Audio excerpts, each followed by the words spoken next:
देखो मैं आपको दूसरा तरीका बताता हूँ सप्लाई डिमांड को मेजर करने का। क्या होता है एमएमसी के अंदर वॉल्यूम एनालिसिस में, second way of measuring the move.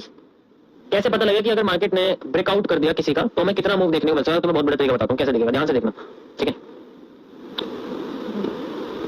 यहां पर मैं आपको सेंट्रल एरिया के बेनिफिट्स बताने वाला हूं। आपको सेंट्रल एरिया पता ही नहीं है क्या होता है मार्केट में। One of the most powerful area for measuring the accurate take profit, ठीक है। सेंट्रल एरिया ये बहुत पावरफुल चीज है, बहुत ज्यादा पावरफुल चीज है, ठीक है। चलो इत्तला करते हैं आप लोगों को सेंट्रल एरिया के बारे में थोड़ा सा। क्या होता है कि जैसे मान लो कोई भी ब्रेकआउट हुआ, कोई भी ब्रेकआउट हुआ,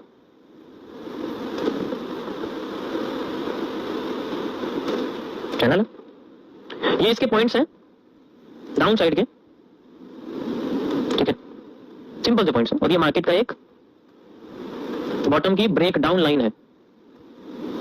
ब्रेकआउट बोलो ब्रेक डाउन बोलो, कर तो इस हिस्से को पार ही रही है, ठीक है। पहले मेरी बात सुन लो, उसके बाद तो मैं एक एक चीज का रीजन बता दूंगा। ब्रेक डाउन,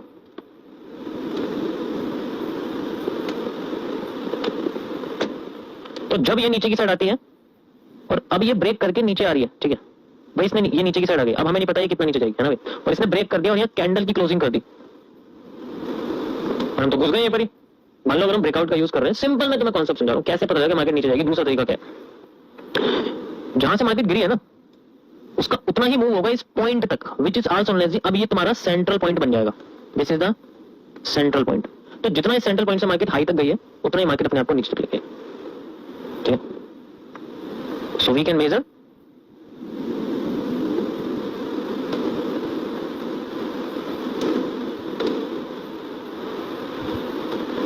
ठीक है।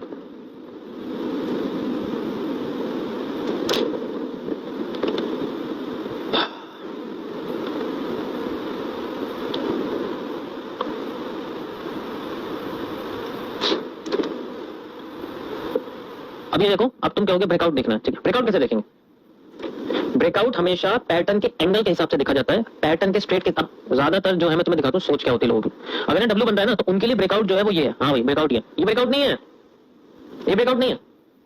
अगर मैं कैलकुलेशन बताऊंगा तो हो सकता है कि ब्रेकआउट है, कि स्ट्रेट लाइन है ब्रेकआउट ले, लेकिन एक्चुअल ब्रेकआउट ऐसे मेजर नहीं करते। ब्रेकआउट हमेशा ट्रेंड के एंगल के साथ मेजर किया जाता है। कैसे?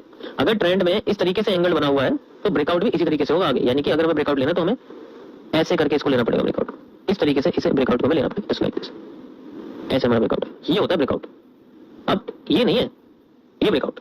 बेशक इसने नेक क्रॉस नहीं करा उससे फर्क नहीं पड़ता, ब्रेकआउट इसका ये, ठीक है। अब जितना एरिया ब्रेकआउट से नीचे तक इसने कवर करा है, यहां से लेके यहां तक करा है, उतना एरिया अगला में देखने को मिलेगा। उसके बाद ऊपर जाए नीचे जाए, हमारी डिमांड पूरी हो चुकी है। इसके बाद बहुत ऊपर भी जा सकती है, इसके बाद बहुत नीचे भी आ सकती है, यहां तक तो डिमांड अपनी पूरी हो जाएगी। और अगर नीचे आ गई तो लोग ऐसे बोलेंगे ये तो फेक आउट है, तो बेकार है, तो दो कथी के लिए। अगला नीचे जब आ रही है तो अब यहां पर हम लोग कैसे यूज करेंगे? अब इस कंडीशन में हमें यूज करना पड़ेगा इस तरीके से। एंगल देखो ना, अब इसमें इनिशियली पहली ब्रेकआउट वो कर देती है, इसका मतलब हमारे लिए ब्रेकआउट क्या हो जाएगा?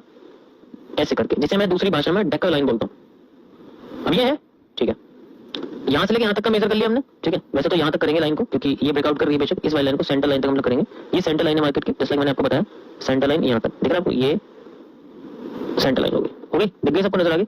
ये हिस्सा उठाया सेंटर लाइन से यहां लगा दिया, मार्केट कितना आ गई और फेवर में आई है, उससे में कोई फर्क नहीं पड़ता। ये दूसरा तरीका है मार्केट में ब्रेकआउट के बाद का। ये वो तरीका है जब अगर हम ब्रेकआउट के बेसिस पे ट्रेड वगैरह चलते हैं ना, ये वो तरीका मार्केट में टेक प्रॉफिट आइडेंटिफाई करने का। टेक प्रॉफिट कैसे आइडेंटिफाई करते हैं, वो करने का सबसे बेस्ट तरीका कि जितना एरिया, देखो ये सारा खेल आपके ब्रेकआउट के एंगल के बेसिस पे। अगर तुमने से गलत ले लिया तो फिर तो मैं क्या छोड़ो, कोई भी नहीं बता सकता। कभी चांस हो सकता है कि मार्केट चले जाए। जैसे मैं तुम्हें कहता हूं चांस, अगर हमने ऐसे स्ट्रेट ब्रेकआउट लिया तो रेड कैंडल है, ठीक है, चांस हो सकता है कि यहाँ काम कर जाए, वरना तो हल्का हल्का पॉइंट्स बचेगा, रिवर्स कर जाएगी। ऐसे केस आएंगे तुम्हारे सामने कि हल्का हल्का बचेगा, ठीक है, समझ आया?